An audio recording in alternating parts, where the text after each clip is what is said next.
খাবার পর যদি খুব গ্যাস অম্বল বা পেট ভার করে তাহলে কী করবেন, চটজলদি করে নিন। খাবার পর পেটটা খুব ভারী হচ্ছে এবং খুব গ্যাস হয়ে যাচ্ছে, কী করবেন? প্রথমে একটি পাত্রের মধ্যে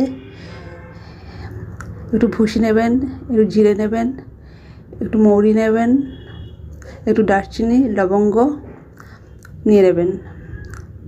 নেওয়ার পর দেখুন কী কী নিয়েছি। একটু জিরে, একটু মৌরি, একটু লবঙ্গ, দারচিনি আর ভুসি, খাবার ভুসি নিয়ে নেবেন।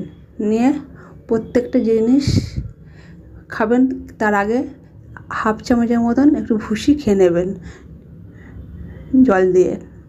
আমি হাফ চামচের মতন একটু ভুসি খেয়ে নিচ্ছি, ভালো করে মুখটা কুচকুচি করে খেয়ে নিচ্ছি। খাওয়ার পর প্রত্যেকটা উপকরণ একসাথে নিয়ে এবার একটু চিবিয়ে চিবিয়ে খেয়ে নেব। জিরে খেলাম, মৌরি খেলাম, লবঙ্গ খেলাম এবং দারচিনিটাও খেয়ে নিলাম। এবার ভালো করে চিবোবো। চিবোনোর পর রসটা পেটে যাবে, এই রসটার মধ্যে উপকার। তারপর একটু জল খেয়ে নেবো। আমার খাওয়া হয়ে গেছে। কিছুক্ষণের মধ্যেই আপনারা বুঝতে পারবেন কতটা আরাম পাচ্ছেন।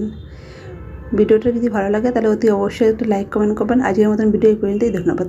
টাটা। সবাই ভালো থাকুন, সুস্থ থাকবেন।